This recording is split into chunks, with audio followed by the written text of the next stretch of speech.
Hello. So today we're going to be making cinnamon roll macarons. So they're gluten-free. You can have them if you don't eat gluten. There's cream cheese, brown sugar, cinnamon.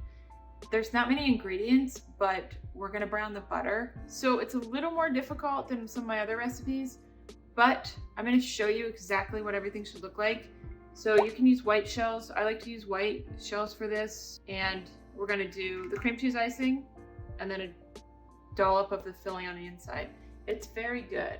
I'm gonna be saying that a lot because this is one of my favorite recipes. Tell me if you make it. Put in the comments. Tell me if you love it too. And let's get started.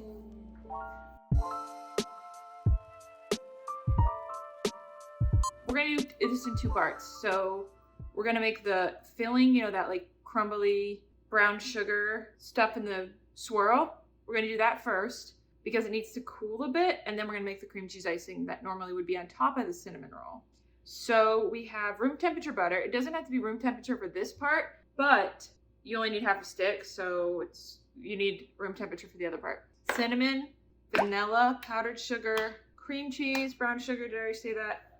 Butter, I think that's it. This is the hard part, the brown sugar butter part, because we're browning the butter. So I'm taking half of this, half a stick of butter. I'm gonna have the ingredients in the description. So we've got half a stick of butter.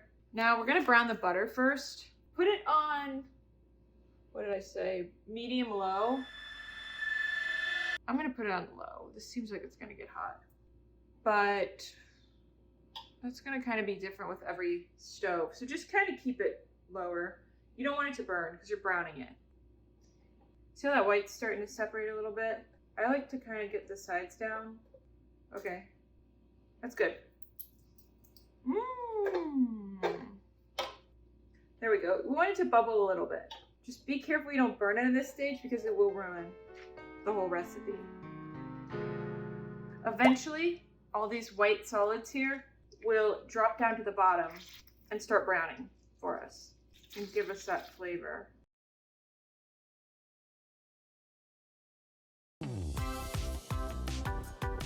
Let's measure our cinnamon and sugar. All right, so we're gonna measure out 2 teaspoons of cinnamon. Now we're gonna do 4 tablespoons of brown sugar and pack it in there. So just, you know, press it a little bit and don't get crazy. So a 1/16 teaspoon of table salt. It's important that you use table salt instead of like kosher or something because the sizes are different. So if you're using table salt, make sure you use the fine table salt for this recipe. So it's 1/16 teaspoon of table salt.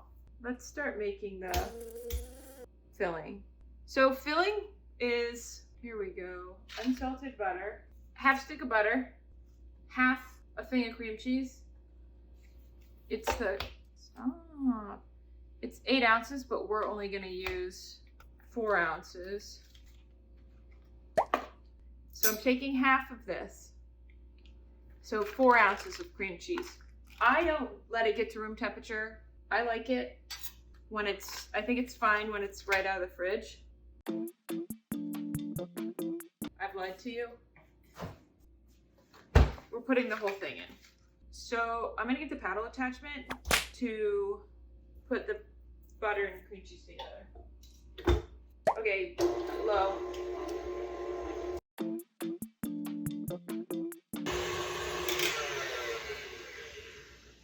Okay, that was on 8 medium, just until it's all mixed and fluffy. This is doing well. The white's still on top, so we're good. So this is taking quite a long time. I'm thinking you could put it up a little higher. I'm just scared of this thing, you know? So we're gonna scrape the edges down here. Now we're going to add 1.5 cups of powdered sugar. I know that this is bad, shaking it like this, but this is how I made the recipe and I've always done this, so I give you permission in this recipe, in the filling only, to scoop it like this and shake it, which is normally frowned upon. in the baking community. Now, low speed.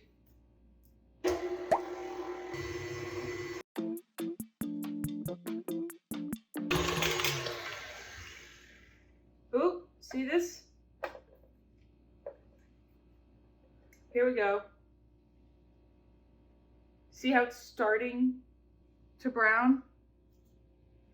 Just like tan. I really wish I had a better pan, but I wouldn't even let it go past that. It's just lightly tanned, and I would keep circling it, swirling it, I mean, while it's in the pan, because it's going to cook a little more while it's in here, because it's a hot pan, you know? It'll smell nutty. You don't want it to smell burnt or like toasted. It smells so good, and you will get the hang of that smell after a while. It smells so good. It smells so good. Okay, now we're not adding the cinnamon yet. We're adding the brown sugar and the salt.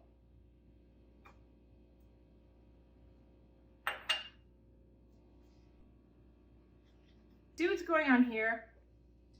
Did I turn this off? It's off. I'm turning it on low again. This is going to stay oily. It's never really going to get past this, but you kind of want to get it. You see how those granules are there? See what I mean? It's like still grainy, but eventually it'll kind of smooth out. And you want that. You're still going to have like the oily parts of the butter, like that, but we're going to fix that later. So just let that go on low, because that's another reason you want to stop browning the butter before it gets actually brown. And when it's just lightly tanned, is because it's going to cook more here. You're just kind of melting the brown sugar a little bit right now with the butter. But you don't want to cook it too much. You don't want it to be a caramel. You don't want to cook it into like a candy where it hardens, because the step we're going to do later is important. I say that's enough, but you see kind of what I mean?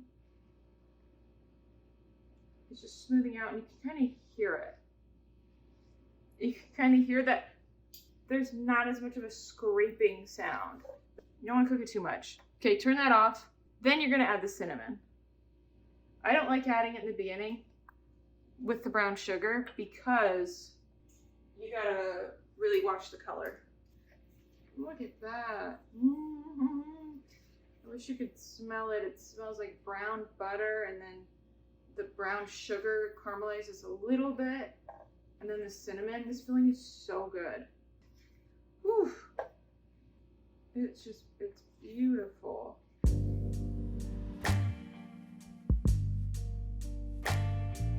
Now it seems weak now, but we're going to set it aside. So let that get to room temperature first. Then you're going to put it in the fridge for a little bit. If it doesn't harden at room temperature, you basically want the butter to get kind of hard again, so then we can whip it up.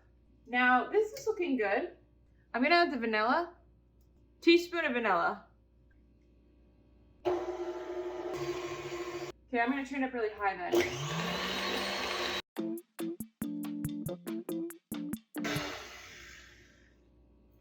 Okay, that helped. This doesn't look like it's looking good, but it is looking good. Basically, just getting this to cool is what we're trying to do. I'm not kidding. You're gonna love this recipe. I don't think I have any piping bags, so I'm gonna put it in a Ziploc. We'll reuse it, don't worry. See, that's a good texture. I like that. So basically, if it looks like it's a little loose, just whip it longer. Okay, so we're gonna put this in the fridge. It's just me. I don't know why I said we. Here's what I'll do. I need my bowl, so I'm gonna go wash that. I'm gonna let this cool a little bit. I probably could take it out of the pan, because it has to be cool, because you cannot put this in a macaron that up next to that cream cheese icing if this hasn't cooled yet.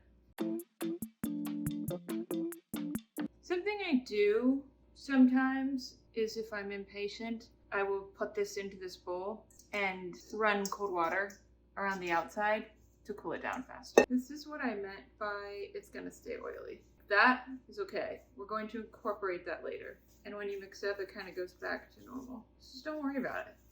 Just trust me. So I'm gonna do that. I'm gonna put this in here and then run cold water around the outside of the bowl. It didn't really do much. It's still pretty runny, but I think it'll whip up nicely. Medium-ish. Fine. That's not gonna work. I'm gonna have to put this in the fridge and let it actually cool. Because you want the butter to kind of harden up again, but you don't want it to get too hard. And if you do, like, overcook the brown sugar in the butter and it gets too stiff and you put it in the fridge and it's hard and you can't even like get a spoon into it, you can heat it back up on the stove just a little bit until it's soft and then let it cool slightly, but not enough to harden again, then put it in here. Actually, look, see how it kind of, where I put the paddle attachment down, it kind of broke into it. Like the butter actually did harden a bit after I let it sit here, even just at room temperature. So I'm gonna start whipping it again. Oh yeah. Yes, this is going well. Look. Oh yeah. You see that? How it like whipped up and got real light in color? That's what you want to do. So I'm gonna scrape down the sides and then come back to this. See that? Oh, that's beautiful. Now I'm gonna whip it up on high again and it's gonna get pretty light. Would you believe it? That's the same one that I had before.